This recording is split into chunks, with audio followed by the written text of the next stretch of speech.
Ladies and gentlemen, good morning. Welcome to the first OECD International Forum on Open Government. My name is Alessandro Bellantoni, and I will have the pleasure to accompany you through today's dense agenda. As the Secretary General of the OECD, Angel Gurria, to whom I will shortly give the floor, said last week in the high-level event organized by the Open Government Partnership in New York, open government is not an event. It's a state of mind, a continuum, a way of life. Today we have gathered here to explore how open government policies and practices can indeed improve our lives, the services provided by our governments, and overall how they can create social and economic value. To do so, we will of course welcome your opinions and testimonies on all those who kindly accepted to be here and from those on the floor and our friends who are following us online via streaming. There are 2 days for you to participate today. A more traditional one by raising your hands and contributing your ideas in the plenary discussion and in the breakout sessions, or online via Twitter using the OpenGov hashtag. There is also a possibility to use a software called Weassembly. You have information in your agenda. This is a way for you to share information with us anonymously throughout the day. All your interventions will be recorded, annotated, and will contribute to our final statement. Thank you again for being here. We look forward for today's discussion. And now, without further ado, I have the pleasure of leaving the floor to the Secretary General of the OECD, Mr. Angel Gurria.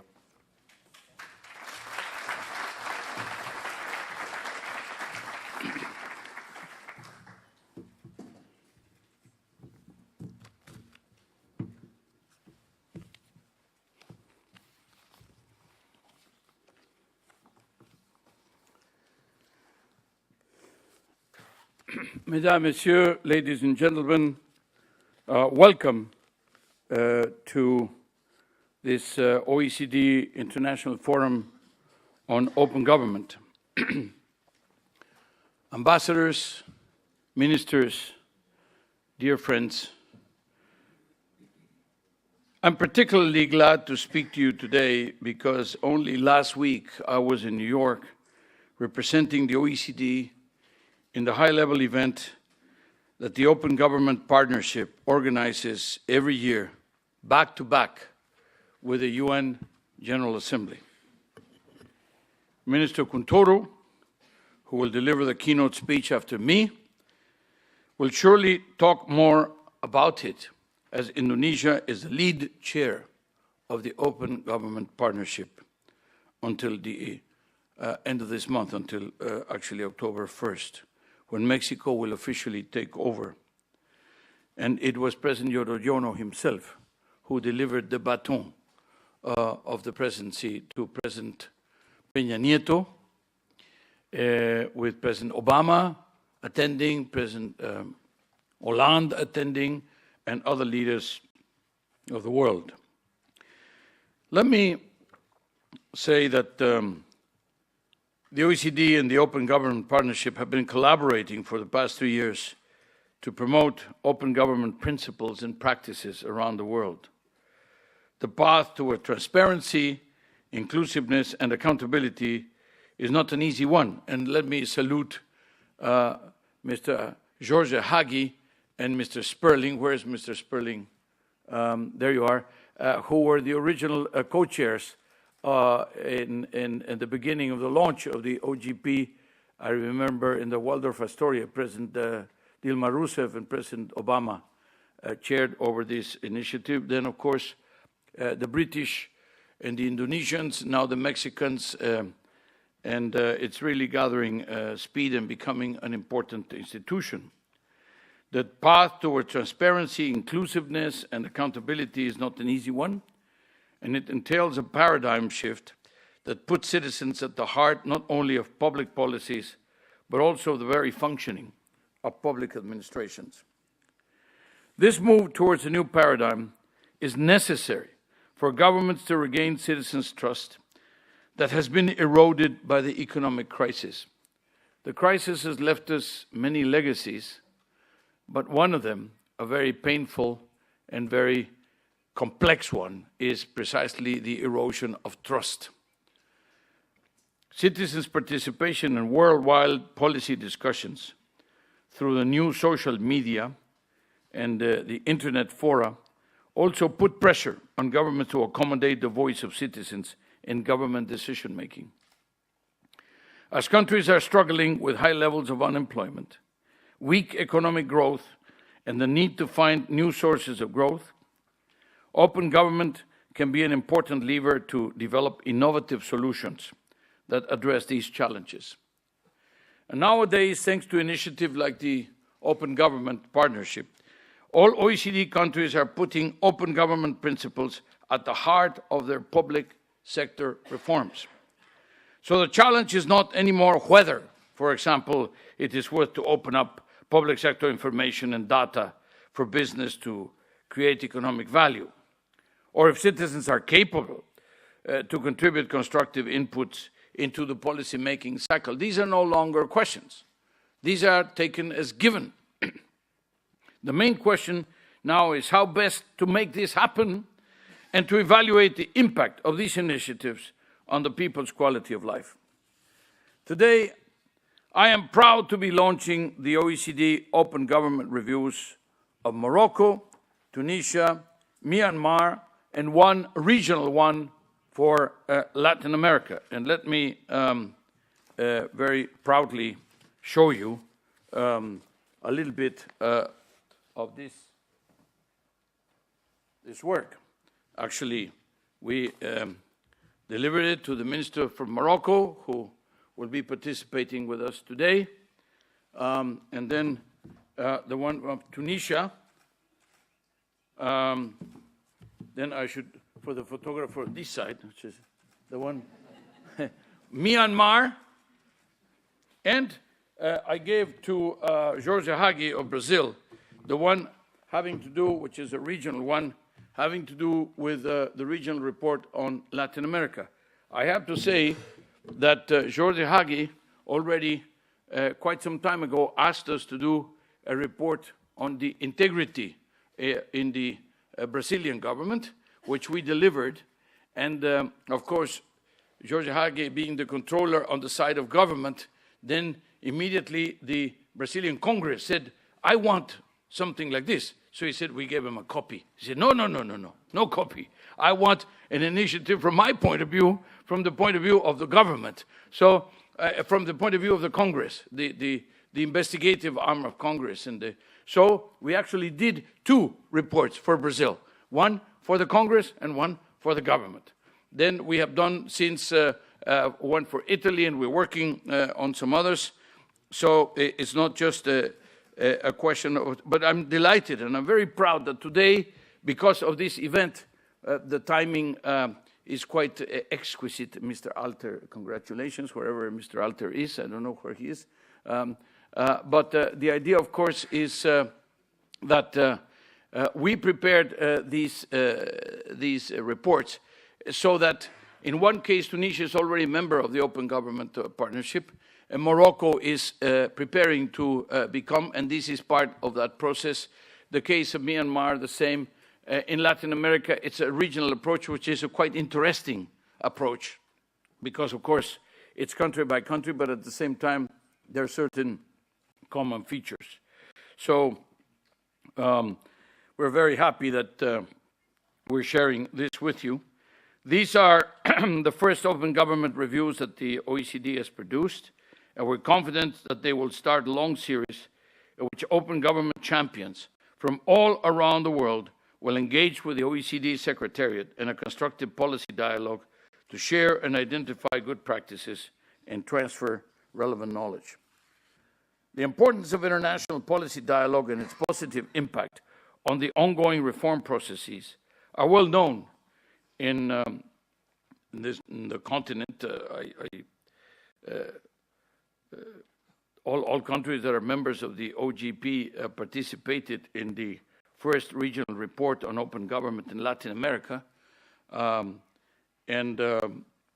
OECD has identified opportunities to better exploit the potential benefits of existing open government plans, while highlighting the many success stories that come from the region. Latin America is an interesting place because they have a lot of initiatives, some of them more successful than others, but the question is cross-pollination, cross-fertilization, so that we can benefit from those experiences. So these are some examples of the recent work. We received a lot of feedback, and thank you for the feedback. Clearly, the question of this cross-information is crucial. It is also enormously productive from the point of view of how simple and relatively inexpensive it is and how much benefit it can produce. Why? Because every country is different. Every country is unique. Every country is original, but not so original, not so unique, and not so different as they believe. Many, many things are, common. Many of the challenges are common. And clearly, what works in one, with some adaptations, may work in others. It's about sharing, mutual learning, which is what the OECD is about. Let me close by stressing that we believe in the public sector's capacity to improve good governance frameworks, to help governments regain citizens' trust. As President Peña Nieto stated in the annual meeting of the OGP last week, open governments are the new frontier of democracy. Today, we want to hear about your country's experience, what you believe, what worked, what did not work, what keeps you awake at night, what priorities you would have, and how we can help you. And when I say we, it does not mean only the Secretariat of the OECD, but how we can help you. Thank you again for being here. I look forward to discussions that will animate today's sessions. And again, let me just tell you two more things. When I gave to the Tunisians the copy of the report, they said, look, this is my national open government partnership action plan. So I said, well, this is very fast. You know, I delivered the report today, and they already have the action plan. This is fantastic. But I thought that was very good. But then the Indonesians beat us because they said, Mr. Gurria, the Tunisians, very good. They have action plan. I said, we have the third action plan. And I said, well, that's very credible because you never get it right the first time. Huh? And the fact that you have to adjust, that you have to change, etc., is a very good signal. And that means you're getting wiser and you are knowing more about the process. So this is progress in action as we speak in favor of open government. And you are the ones who are making it happen. So congratulations and good work. Thank you.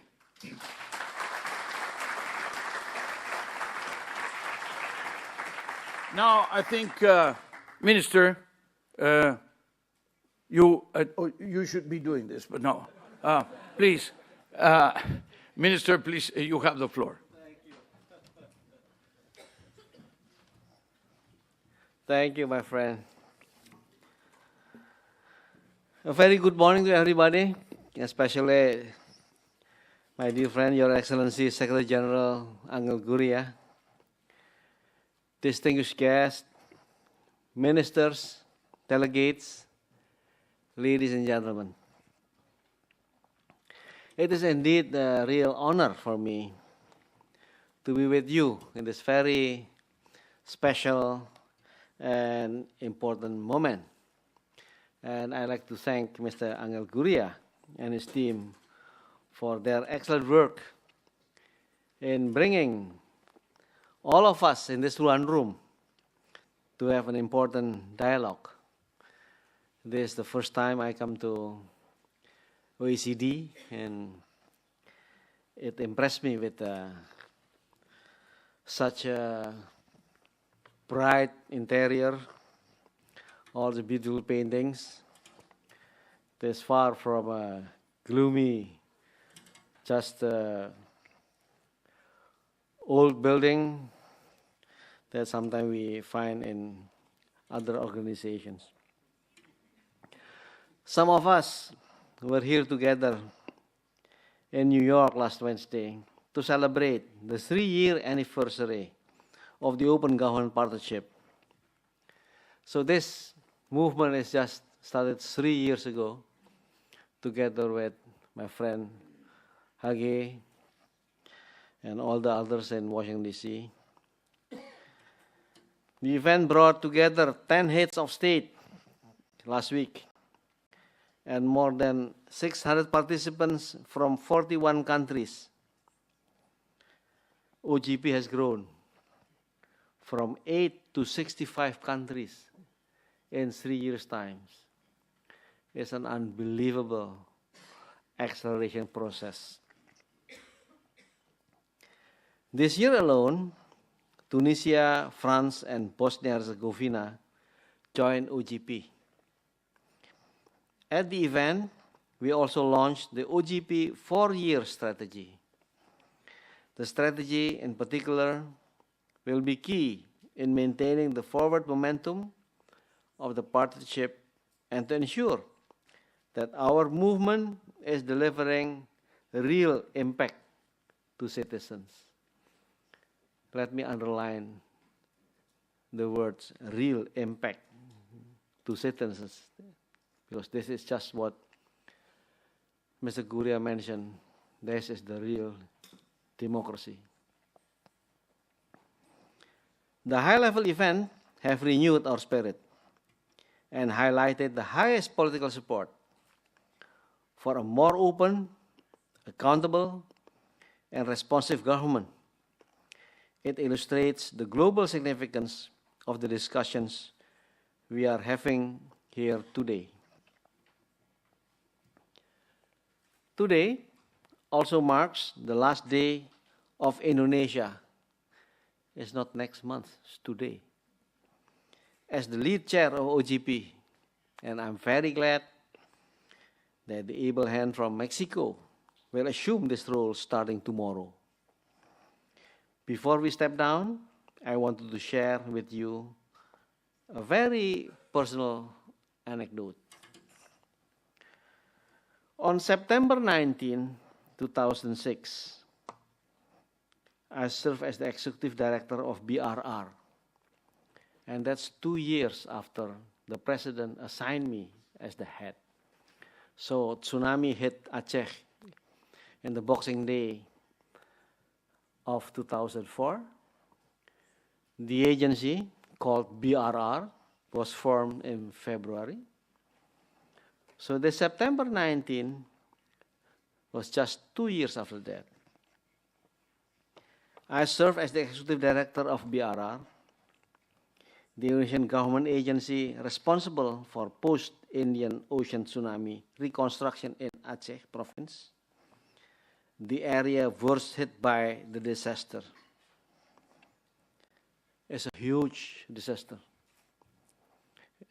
The whole province was affected, the local government paralyzed, more than 800 kilometers of coastline destroyed.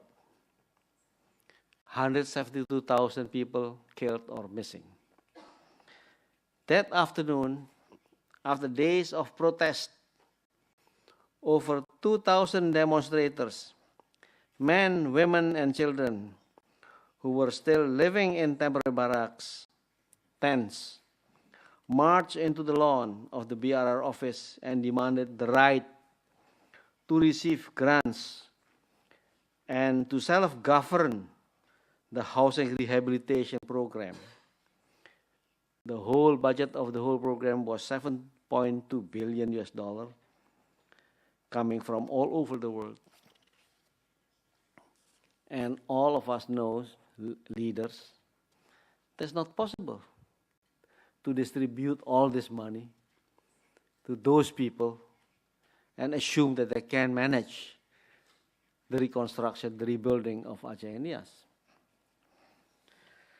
I, along with my team, met with the leaders of the protest for hours. We listened to their demands for housing and tried to reach a middle ground for an agreement. We worked with the local police to secure the demonstration and to avoid any use of violence. But the leaders were in no mood for negotiation.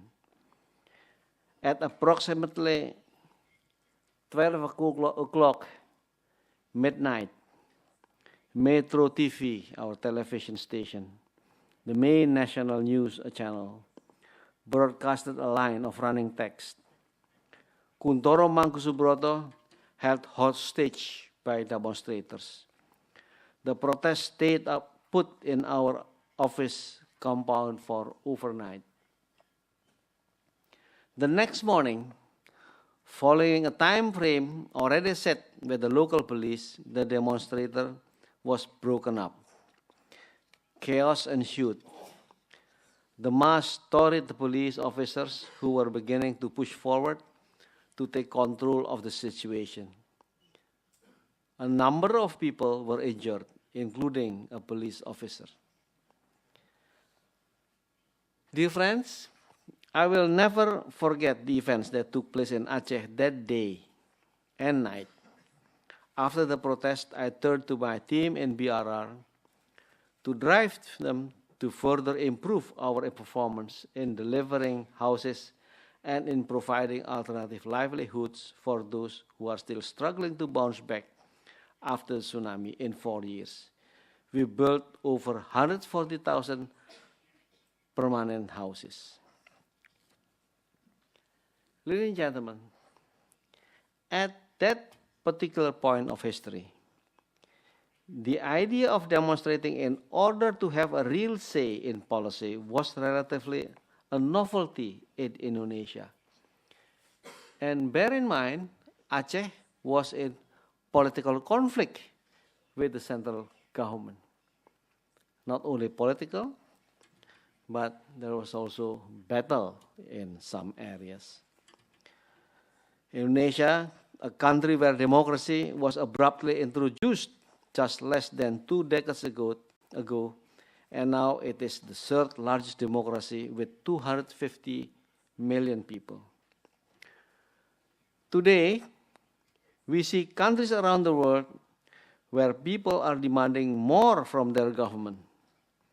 What we see from Scotland, Catalonia, and Egypt to Hong Kong are just examples.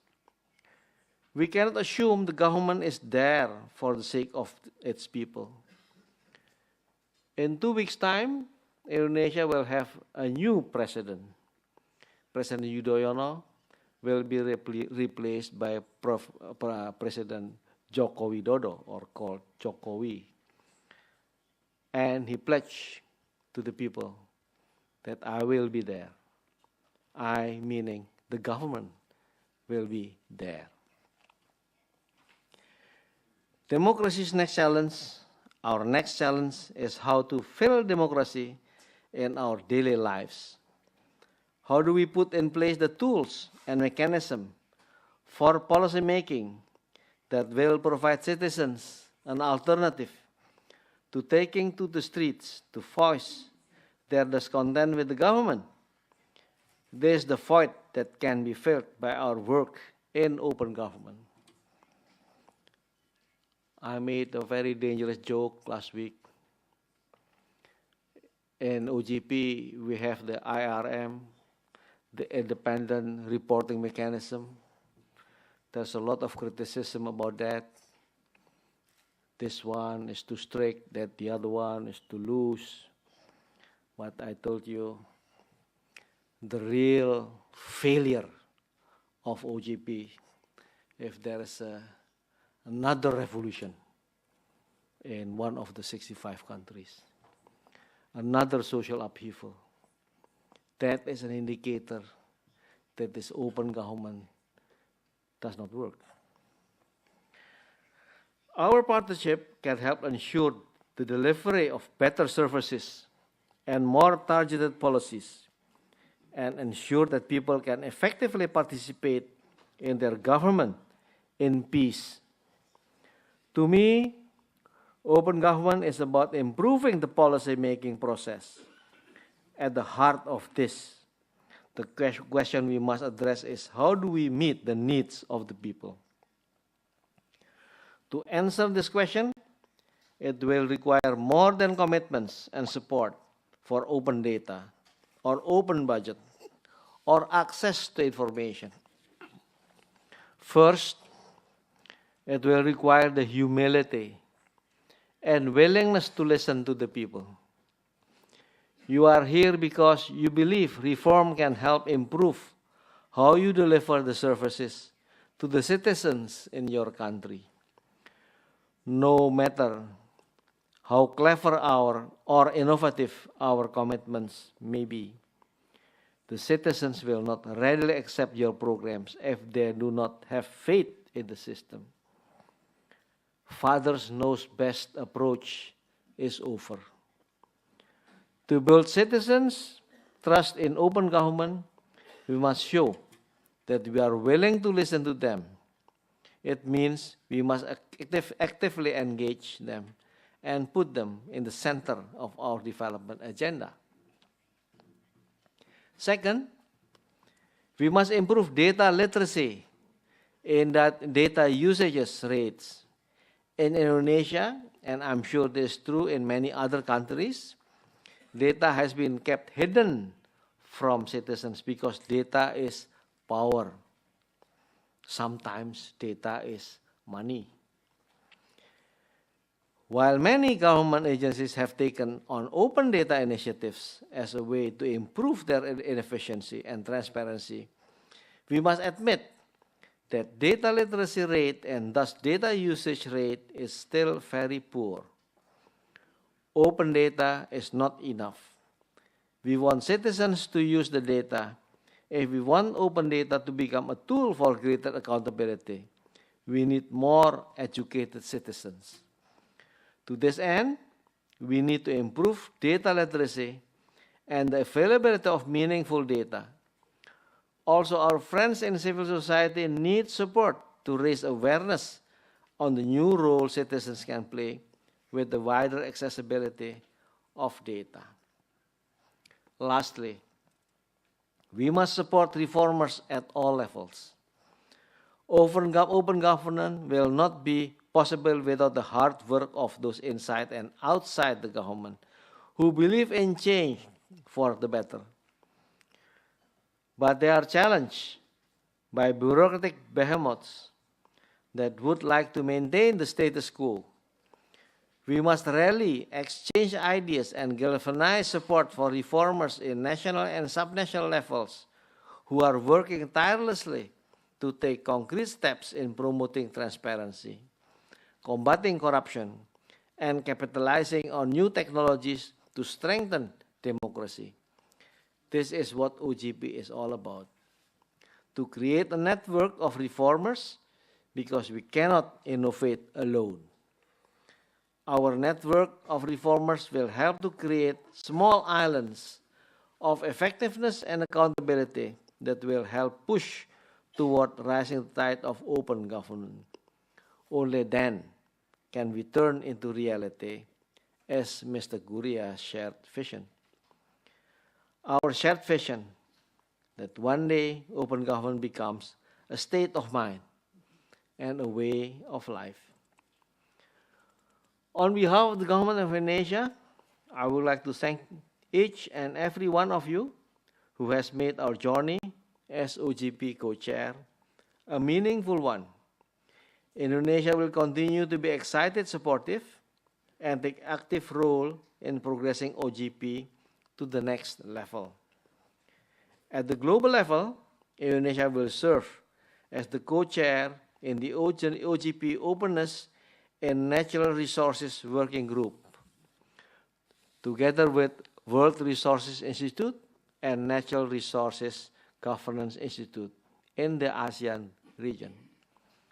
And I'm one of the board member of this WRI. Indonesia is honored to be the co-chair of a new initiative, OECD Network on Open and Innovative Government in Southeast Asia, a collaborative effort to promote open government policies and strengthen open government actions in South Asia.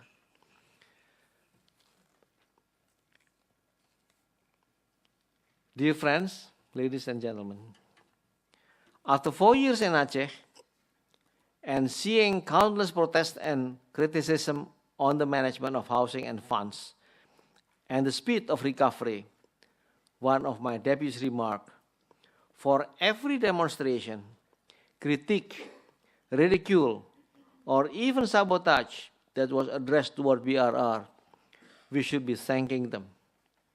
Why so? Because those were the things that pushed the BR crew to work even harder, to improve its performance, and to come up with new initiatives and innovation. It is in the spirit of continuous improvement that I hope we move the open government agenda forward through our discussions today. Open government can help ensure that we put in place the mechanism to listen to the people, to take open data to the next level, and to support champions of openness in order to meet the needs of the people. Ladies and gentlemen, I thank you so much, and may we have an enlightening discussion on this very important agenda. I thank you so much.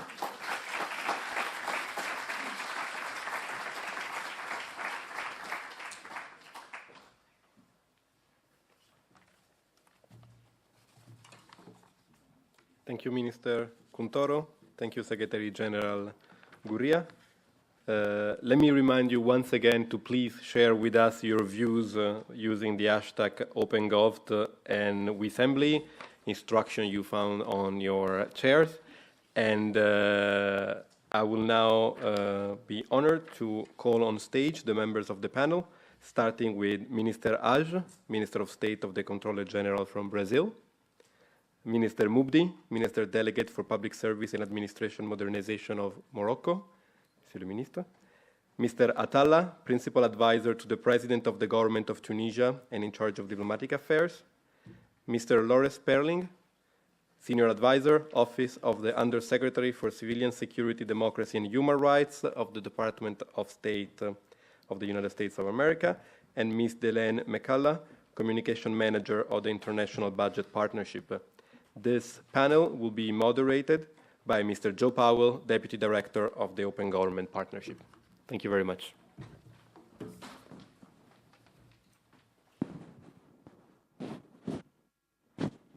Thanks very much, Alessandro. And I just want to open by saying thank you very much to Secretary General Gurria and the OECD team for all of the support that they give to the Open Government Partnership, mainly to the countries on participating, but also new countries on joining. We really appreciate their support. And I also just want to take the opportunity to thank Pat Contoro, Butara, and the UK P4 team for an amazing year of leadership of OGP. I think officially today is their last day as the boss, maybe, of the support unit. So I'm on best behavior to avoid being fired on our last day. But they've really been a wonderful team to work with, and we're looking forward to continuing that with Mexico, South Africa, and the incoming civil society co-chairs from tomorrow. I think we'll also have a great panel here of ministers and lead officials and civil society from different parts of the OGP community. And I wanted to start with, I guess, one of our founding fathers of OGP, Minister Hage, who was there in the room right at the beginning with Pat Contoro and others. And just to ask you, Brazil has really led on this agenda both domestically and internationally, not only in the last 3 years, but before. And I think people will be interested in your perspective of why you decided to prioritize this agenda, but also what you feel you still have to do in Brazil. Well, I'll try to make a long story short by starting by saying that we decided to prioritize open government for some reasons, especially, first of all, because it was in the program of the political party that assumed that went to power in 2003 in Brazil. And then in 2011, when the United States, President Obama, decided to invite Brazil and 7 other countries in order to participate of the funding of the initiative, we found that there was a lot of coincidence of the objectives which we were already pursuing and what was being proposed by this international initiative.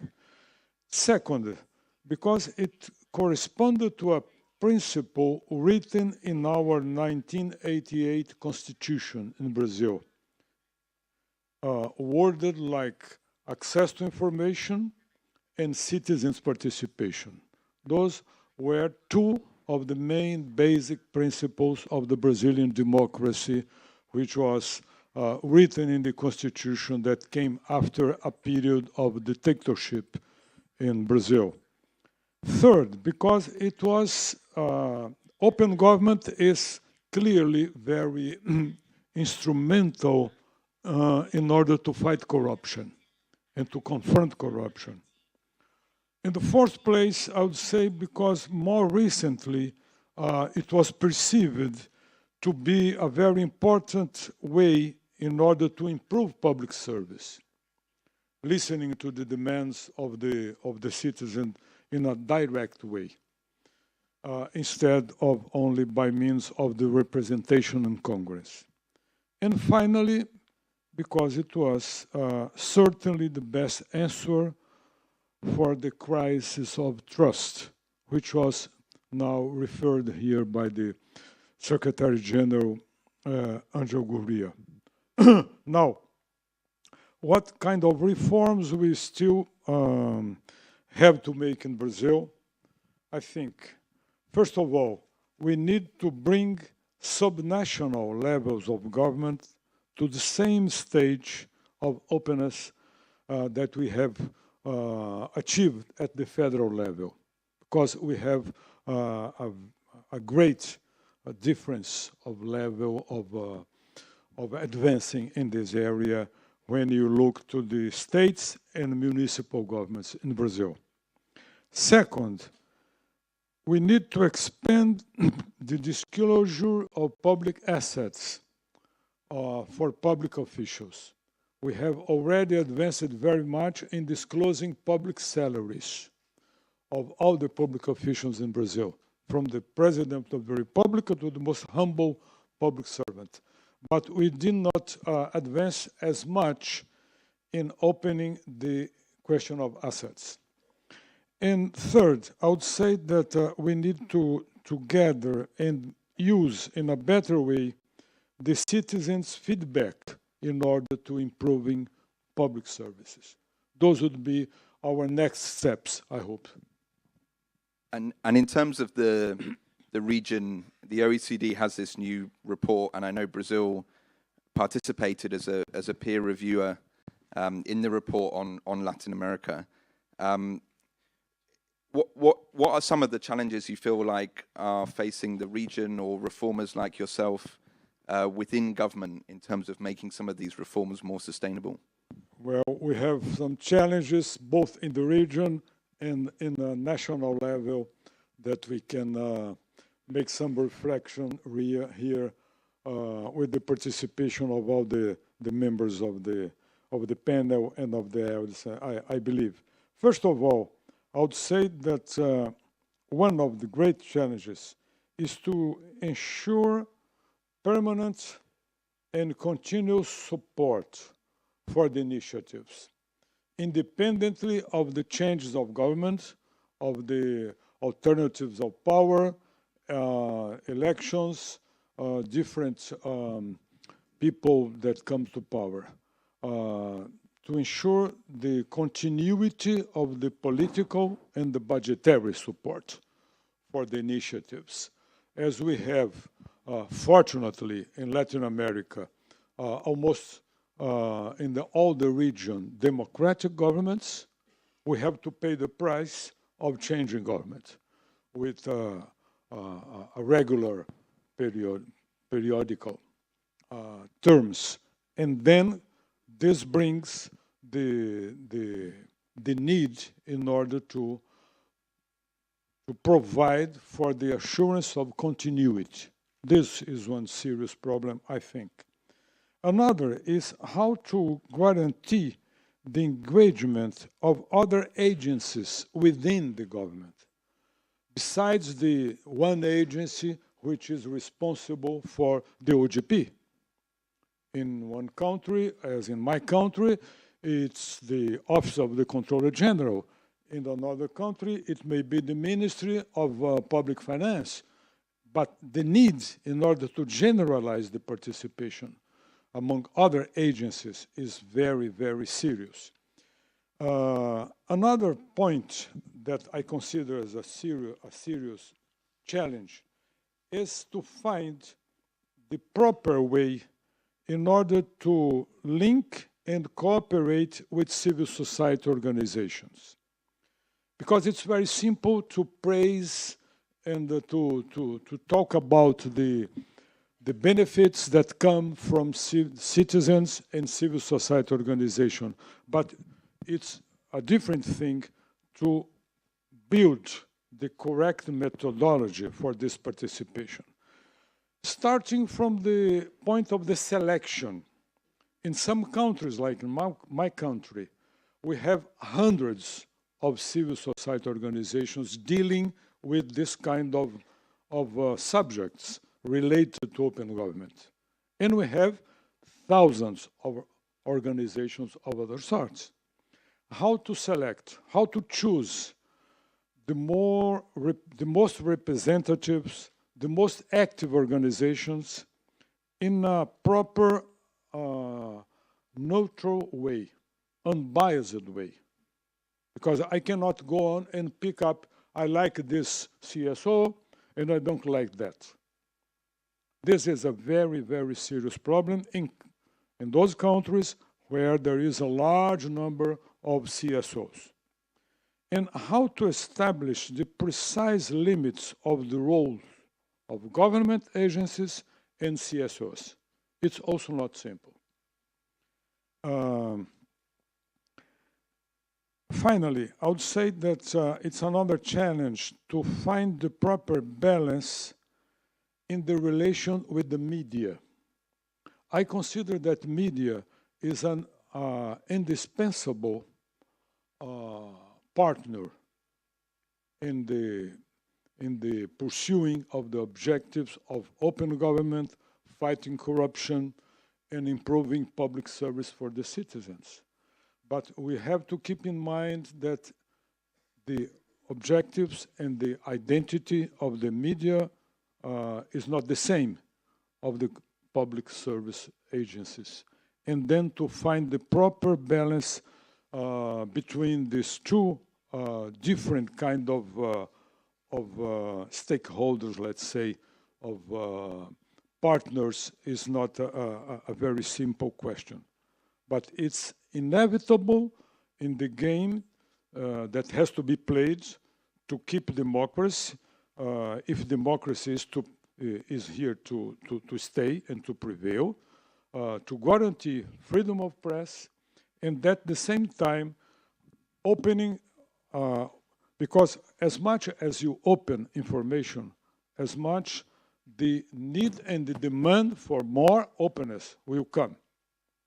And then, as the journalists, they have, of course, different and more sophisticated means in order to use the information as compared to common citizens. Then you have a problem of asymmetry, of imbalance in the way that you take the information and make use of it. And then if you have the use of the information that you open, if it's used in order to support the arguments which are against what government is really pursuing, then you open the possibility of the transparency be seen as something against government. And this will not collaborate, it will not help the reformers in pursuing this objective.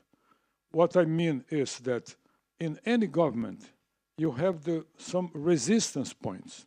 You have people that resist to the reforming and opening initiatives.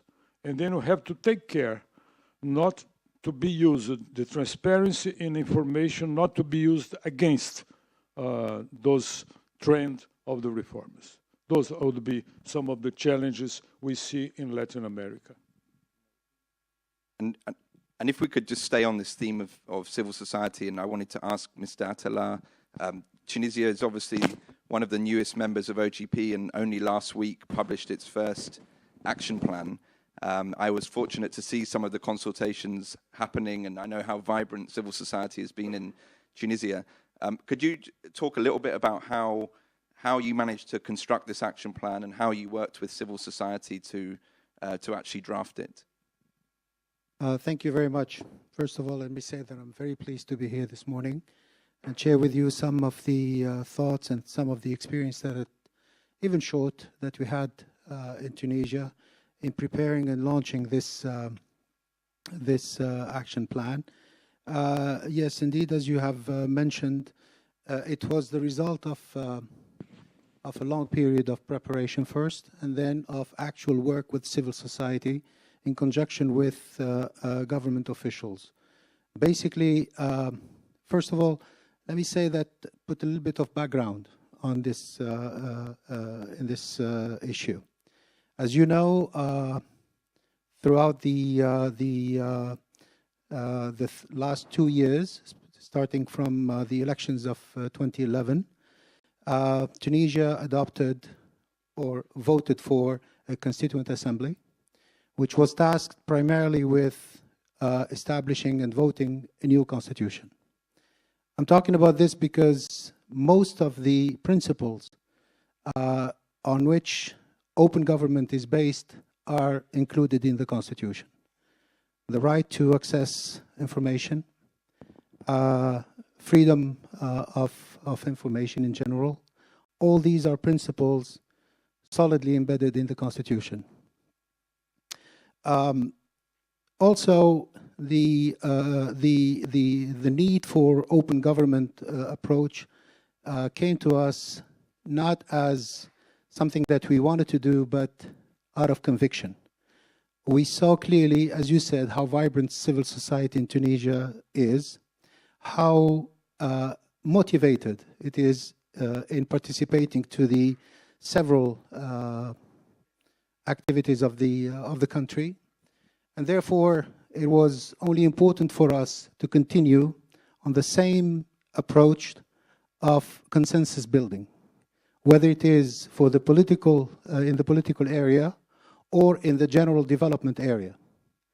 And therefore, this idea of consensus pushed us to establish this dialogue and this consultation with civil society, and a joint group was formed.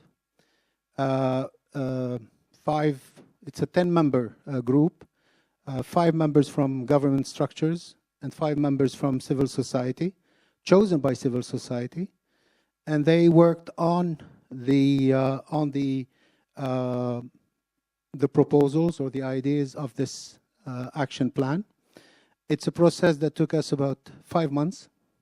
It was started in May of 2014 and ended with the presentation of the official work or action plan on the 19th of September of this year. The whole work, as I said, was based on this conviction that all segments of the population, whether it is government or civil society or associations or whatever other organizations may be, all are needed in trying to put together the policies for the development of the country and for the new political dispensation that we are trying to establish in the country based on the new democratic system that now is in the process of construction in the country. I don't need really to, I won't burden you with the details of the action plan, the 4 axes or the orientations or the measures, but all these will be readily made available to you on the website. Thank you. And now you have the action plan, then you have the OECD also peer review report to assist. One of the challenges is obviously implementation of these political commitments. We've seen across OGP that, you know, maybe around 60% of commitments have actually been implemented, and obviously we want to increase that number. How will you try and ensure that this plan is now actually results in concrete changes that, you know, citizens really feel the difference? First of all, I just wanted to remind you of the word that I used, I think several times, is consensus. And I think people, and also I used also the word conviction.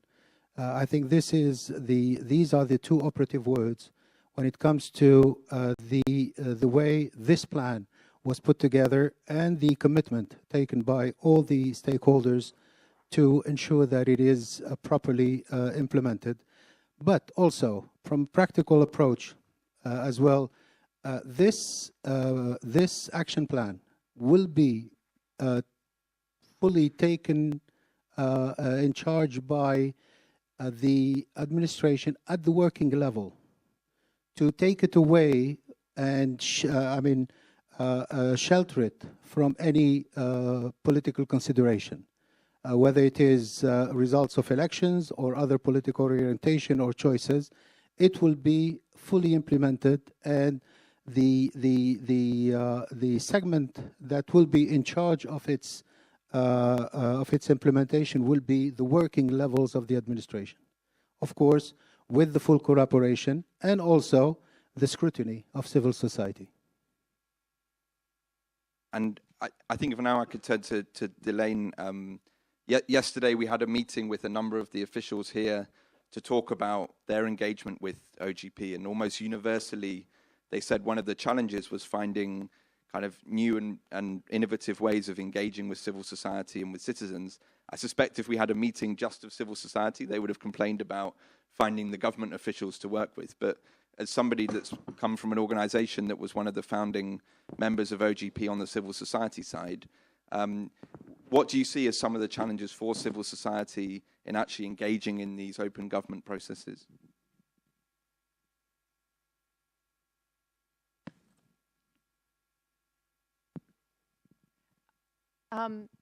Well, for those of you familiar or not familiar with the International Budget Partnership, we collaborate with civil society organizations around the world who are working to ensure that public resources are used effectively and efficiently in order to meet the needs of people and to promote development. And we have seen that this engagement with civil society and with citizens in budget processes has led to improved policies, better service delivery, and overall stronger governance and more accountable governance. And we focus on budgets because budgets impact people. And as the global community looks for financial solutions to some longstanding challenges and some new challenges like persistent poverty and addressing the impacts of climate change, and we're seeing significant new flows of funds coming into government coffers in order to address these. We think that the issue of open governance, and particularly around public finance management, is crucial. In terms of some of the persistent challenges that civil society faces in effectively engaging in budget decision-making and oversight and monitoring, the first one has got to be access to information. Comprehensive, useful, and timely information that we've seen over the years that civil society organizations in collaboration with individual citizens and community members are able to use that type of information to make real substantive improvements, in some cases in policies, in allocation decisions. Our partner, one of our partners in Brazil, INESC, was able to use revenue information that was available through the government to evaluate the revenue impact of a proposed tax reform. And we're able to identify that just in healthcare spending alone, the impact of the reform would have reduced available resources by about $7 million a year. And they were able to use this evidence to engage with the legislatures and with the executive in order to come up with a better reform. So we see how this works, but this access to information has been one of the biggest challenges that we faced. And one of the things IBP does in response is every 2 years we produce the Open Budget Survey, which many of you are familiar with. It's a comprehensive assessment of the amount of information governments are making available to the public, the opportunities for participation that are also being made available, and the strength of oversight institutions. And we've seen a couple of things. It's been a mixed response with the survey. On the one hand, we've seen incredible advances by governments and shows of really strong political will to be open and make improvements in budget transparency. Two of our panel members represent governments who've made significant improvements. In Brazil, you've got open budget portals that provide instant access for the public to budget information. And one of the first acts of the Tunisian government related to this issue was to produce a citizen's budget, which is something that we strongly are proponents of. It's providing budget information, substantive information, but in formats and in language that the average person can understand, so that they're able to actually engage in the process. So, but we still have a long way to go. And so what we need to do is figure out as proponents of open government about how to tip the balance, how to take those really promising examples from governments around the world and bring others on board. Because currently the overall state of budget transparency is still quite low and inadequate to meeting the public's needs. And this is an issue for government as well. We know that citizens can use this information to engage in the process and improve policies and monitor what's happening in their communities in terms of service delivery, but there are also benefits to governments as well. In order to make good decisions, you need complete information, and some of that information is only available from citizens on the ground. So just to use a very simple example, if you're looking into rural development and investing in putting in capital projects as simple as a well or a dam, it makes sense to speak to the people in that community, and particularly the women in that community, about where to locate that dam. Because they're the ones who have that information. And we've also seen over the past couple of years with the survey that there's an increased interest in the business community in terms of where they're looking to invest in different countries, just in terms of their risk assessment. Obviously, countries with more open processes and rule of law are just less risky investments. And governments are able often to access credit at better terms. And just quickly, because I know we're pressed for time, although it's essential for citizens to have access to budget information, they also need access to opportunities and meaningful opportunities to participate. And what we found through the survey is that as much as we're struggling to have adequate budget information, access to information, the opportunities to participate, the measures on that are much lower. And so this is an area where we really need to invest. We've seen that when groups have to fight from the outside in order to make change, it's much more difficult. If they're using litigation and mass mobilization, they can make policy changes and implementation improvements, but they're more difficult to sustain. They require a lot of investment in resources.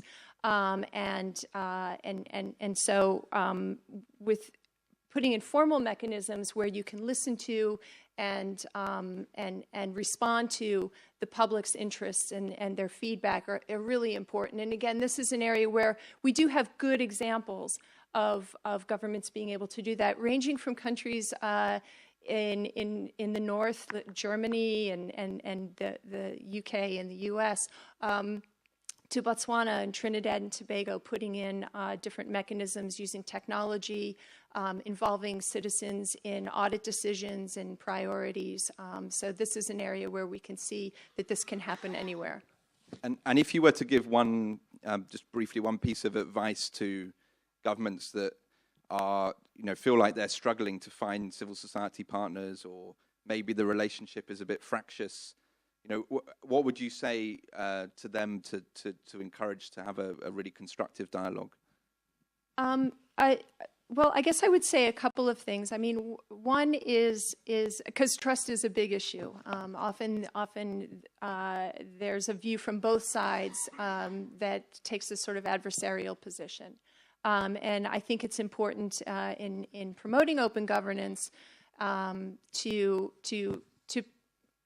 try to put that aside. And one of the ways that you do that is by actually engaging with civil society organizations, bringing them in as early as possible into decision-making processes, and to do so in a way where you're not just gathering their inputs, but you're also making it clear how the government intends to respond, how they intend to use that information, and to be responsive. One of the issues of trust is that if you bring somebody in, excuse me, then if there's a long delay in response or no response whatsoever, it becomes more difficult to build that relationship in an ongoing way, in a sustainable way.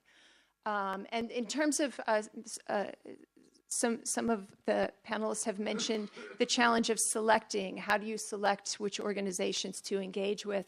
We would actually suggest that you be as open as possible.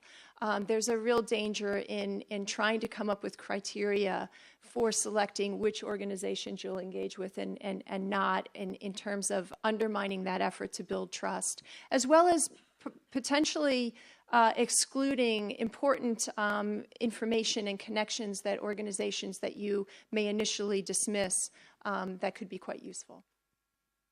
Thanks very much. And Minister Moubdi, Morocco is not yet a member of the Open Government Partnership, but I know is very interested in joining, and I know there's already been some active work of your government in terms of open government reforms that are happening even outside of OGP. I was wondering if you could just talk a little bit about some of the work that is ongoing. Bismillah ar-Rahman ar-Rahim. Je m'excuse, je vais essayer de parler en arabe, ce sera plus authentique. أولاً أتقدم بالشكر الجزيل إلى منظمة التعاون الاقتصادي على توفير هذا الجو للنقاش. أشكر كذلك أمينها العام وكل الأطر المسؤولين عليها لأنهم يعملون جاهدين لإرساء مبادئ الحكامة، مبادئ النمو، مبادئ التطور لإسعاد البشرية، ونحن نسعى إلى ذلك. فكما تعلمون المغرب كما عاشت ذلك دول متعددة في العالم العربي عاشت فترة تحول، فترة مخاض ترى الربيع العربي. وقنا الله ذلك الارتجاج الذي عرفته دول أخرى بفضل سياسة الانفتاح وسياسة ديمقراطية المؤسسات التي شرعنا فيها قبل 15 سنة. ولكن الربيع العربي زرع فينا روح رفع إيقاع هذه الإصلاحات.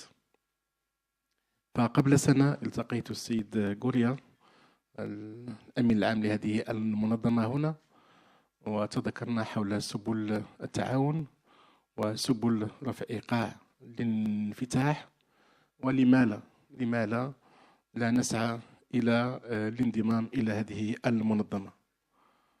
فاتفقنا على رسم خطة يعني ترمي إلى تحسين الأوضاع ومأسسة كل الآليات التي تجعلنا في مساواة مع الدول التي تنشط في هذا النادي.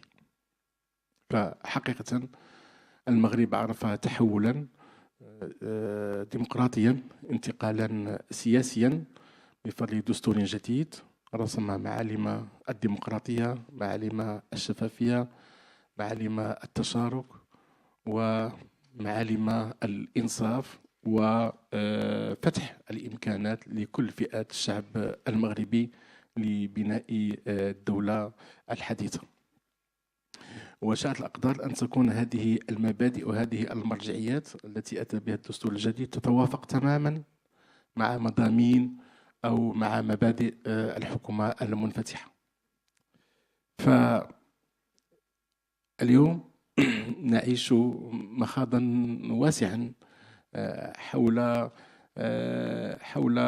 يعني التجاوب مع هذه المتطلبات. فاليوم نعيش عدة أوراش فيما يخص الولوج إلى المعلومة كأحد المبادئ الأساسية.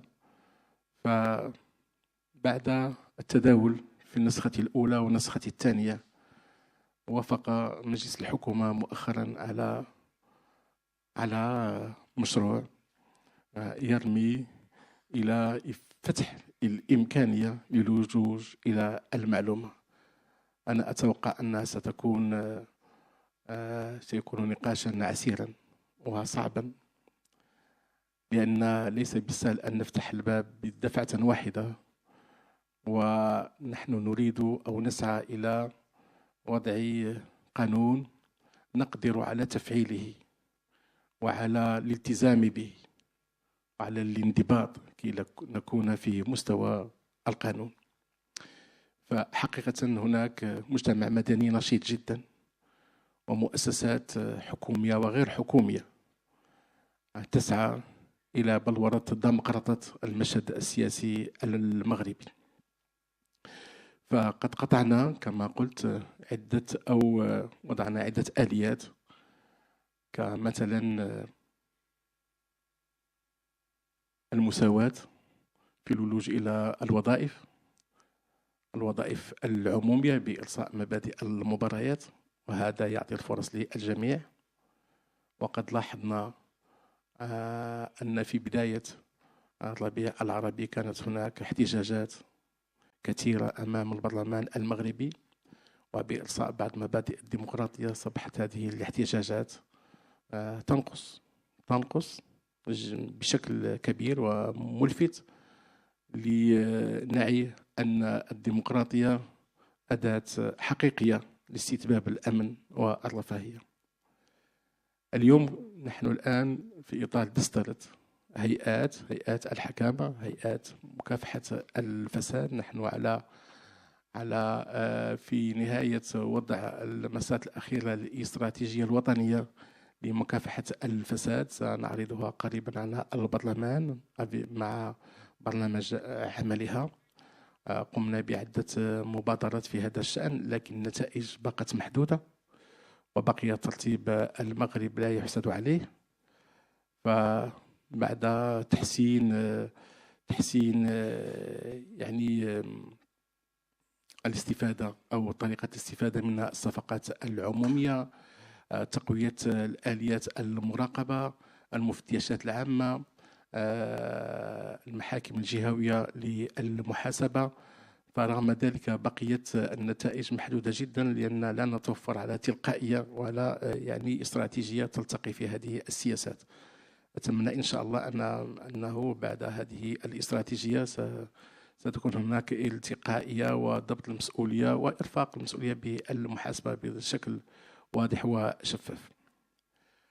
أنا سعيد جدا أن التقرير الذي أعدته المنظمة كان تقريرا واسعا، ويعني أخذ بعين الاعتبار كل انشغالات المغاربة، وأفضى إلى توصيات سنعمل على تفعيلها كما إخواننا التونسيين لنخلص كذلك إلى وضع برنامج عمل. سنسعى إلى إشراك كل مكونات المجتمع المغربي في بلورته من مجتمع مدني. كما قلت في البداية، مجتمع مدني عندنا متواجد بشكل كبير، نشيط جدا، أقر له الدستور كذلك في إقرار السياسات العمومية وإعطاء رأيه في كل السياسات وكل المشاريع والبرامج.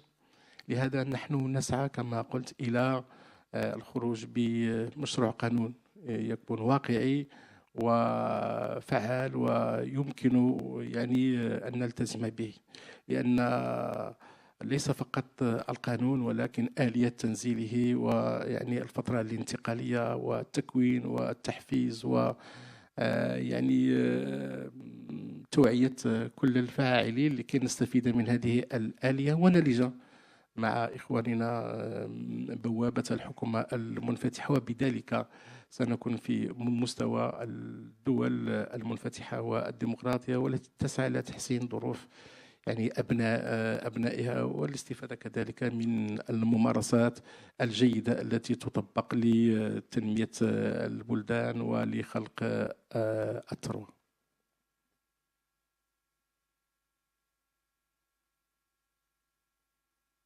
And now I know that civil society has been working a lot on the access to information legislation, and that would obviously, it's been a number of years in drafting, and I know the Parliament has different positions, or it's been an ongoing conversation. What do you anticipate the timeline being now for the legislation to pass and then for implementation to begin? أنا قبل قليل كنت أتكلم مع زميلي وزير الشؤون الإدارية في إندونيسيا حول هذا الموضوع، وقال لي أن النقاش حول هذا المشروع دام لمدة 10 سنوات قبل أن يوافق عليه البرلمان. فأنا أستحضر هذه الرهانات وإكراهات متعددة بين حكومة تسعى إلى أن تكون متوافقة مع نفسها وإلى مجتمع مدني الذي يتوق إلى انفتاح واسع. فكيف نجمع بين هذه الانشغالات؟ أظن أننا قبل نهاية هذه السنة ستتوفر لنا النسخة النهائية التي وافق عليها البرلمان المغربي مجلس الحكومة، وسنطرحها للنقاش والمصادقة على البرلمان المغربي بعد تلقيحها. الغريب أن كل مرة نعيد نقاشها وكل مرة تظهر هفوات وملاحظات. هل سنبقى هكذا نتلائم مع الظروف؟ ولكن يجب أن ندق الباب وندخل، وأكيد سيكون نقاش عسير ونقاش صعب على مستوى البرلمان. وهذه الديمقراطية، لابد من حراك، لابد من نقاش، لابد من تصادم، ولكن الهدف هي أن نوفر آليات الديمقراطية وآليات النمو وتكافؤ الفرص للجميع.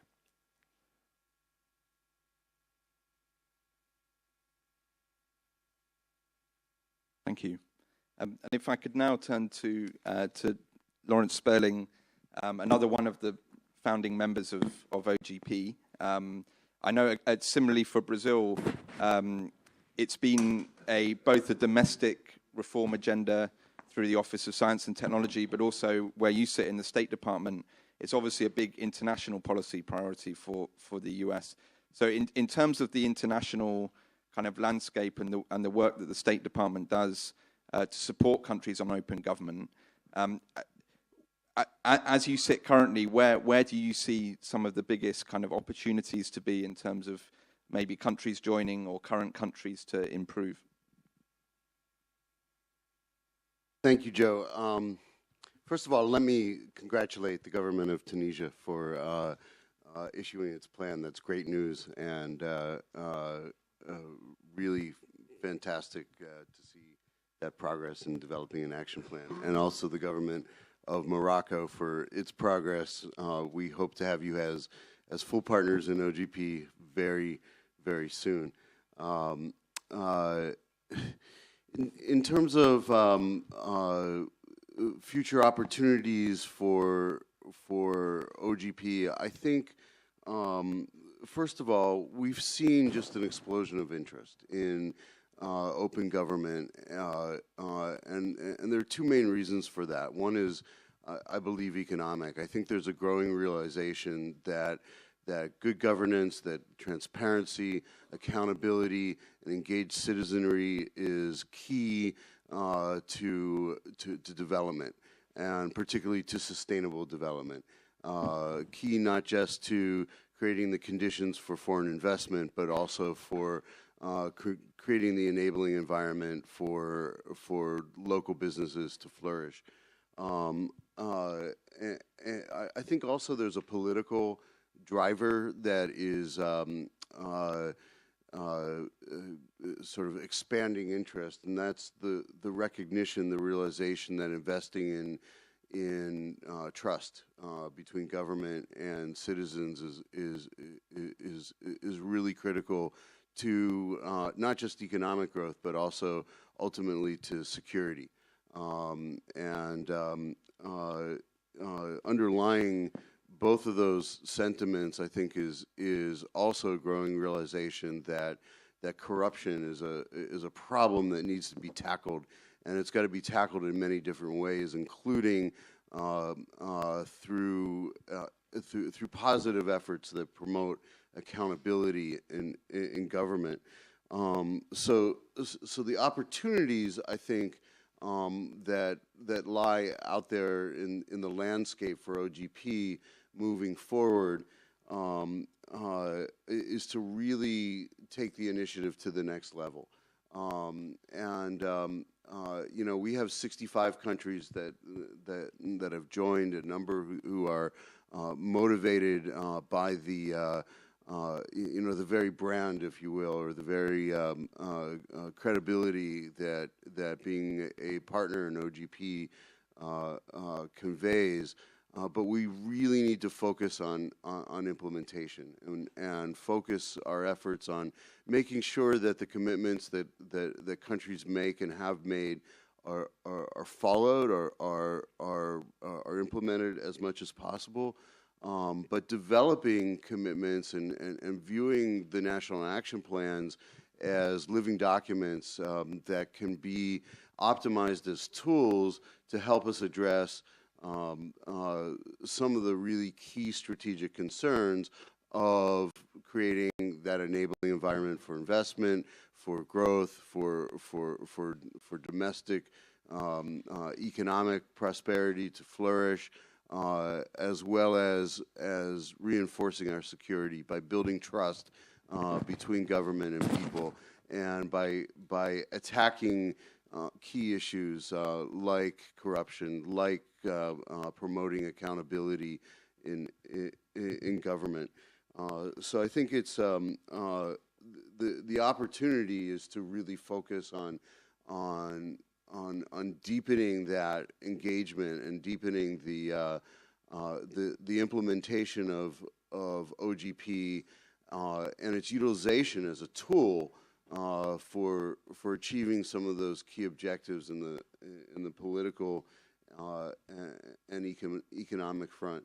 In terms of geographic growth, I mean, I think that we recently sponsored an OGP session as part of the U.S.-Africa Leader Summit, and we just saw growing interest in a part of the world where OGP membership is relatively sparse compared to other parts of the world. I see that interest growing. I see it growing not just in Africa, but also in Asia, and we hope with Morocco and Tunisia's leadership in the Middle East as well. So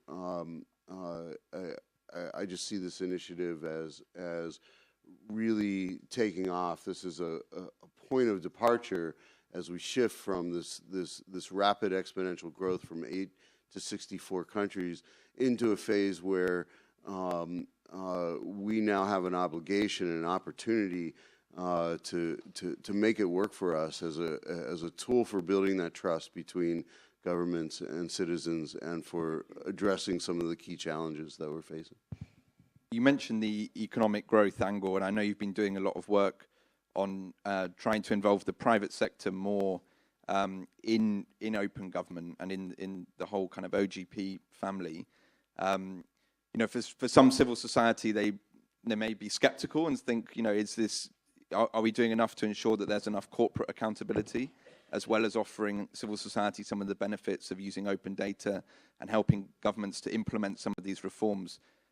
How do you see, you know, the balance of those risks and opportunities of engaging the private sector more? Thanks, Joe. Great question. You know, in the Comptroller was involved in leading this effort in the high-level panel report for the post-2015 framework for sustainable development. There was large participation of the private sector. As I understand, an effort that involved about 400 companies globally. And consensus evolved amongst those companies, in part because of the leadership of a few really stellar and visionary leaders in the private sector. But consensus really emerged, and it's reflected in that document, that good governance, that transparency and accountability are the keys, are just incredibly centrally important to future economic opportunity, including the opportunity for private sector growth. So the private sector acts within its interests, but increasingly, at least a cadre of leaders in the private sector are acknowledging that investing in transparent and accountable government are really important for creating the enabling environment, not just for their business, but for their business to be sustainable, because their business provides solutions and their business provides, meets the needs of people. So there is a great opportunity to tap into that growing energy and that growing spirit of leadership in the private sector. But there are risks, because not all private companies act with complete transparency themselves. So the key is how to use the energy, how to take best advantage of that growing self-interest on the part of private companies to invest in good governance, invest in transparency and accountability, and highlight that leadership, and highlight that leadership in a way that also highlights or brings out behavior amongst those corporate actors that sets an example within their own house, within their own operations. It's really interesting. When we started to engage the private sector, we found that the IT sector, for example, has been very interested in engaging and supporting OGP, because obviously open government, open data, more uses of open data may down the road lead to business opportunities. It's not necessarily about selling a specific product. It's about creating an enabling environment for their products.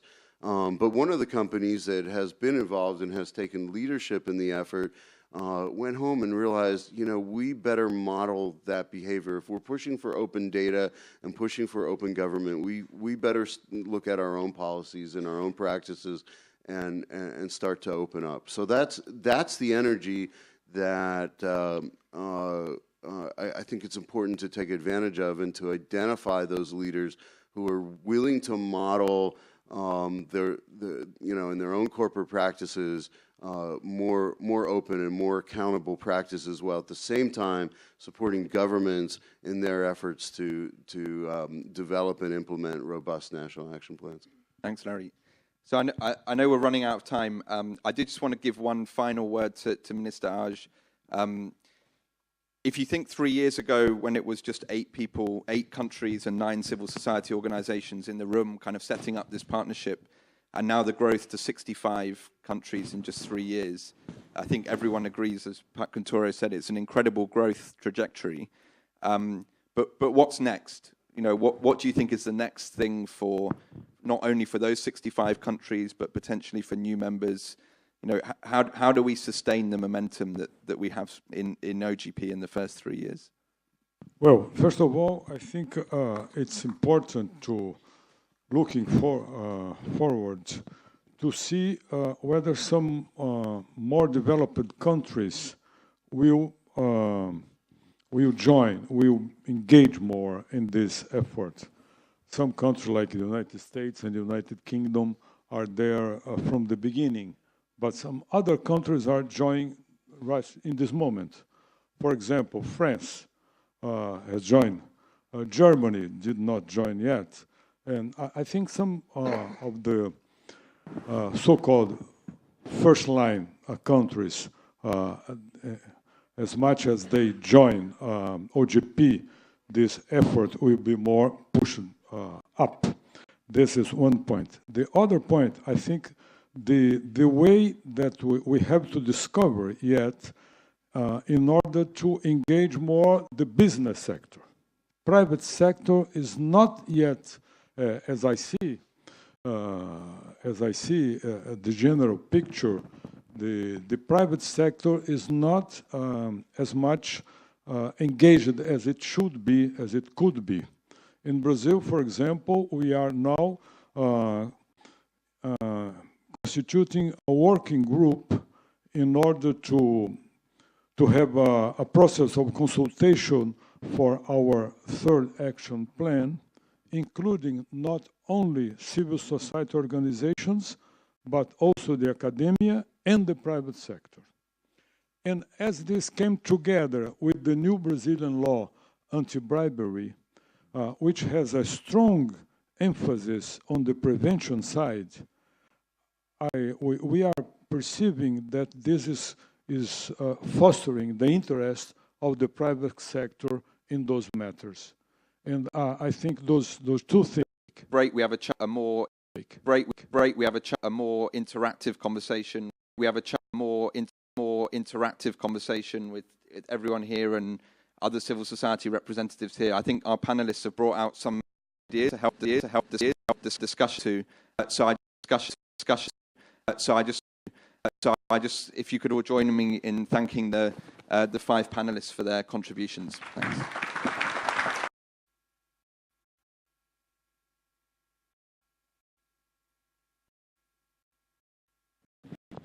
Very much. Thank you very much to all the panelists. All the topics you have discussed will be now coffee breaks. I really need breaks. I need to ask you to make it 10 minutes sharp, because right after we will have the keynote speech of Monsieur Mandon from 10 minutes.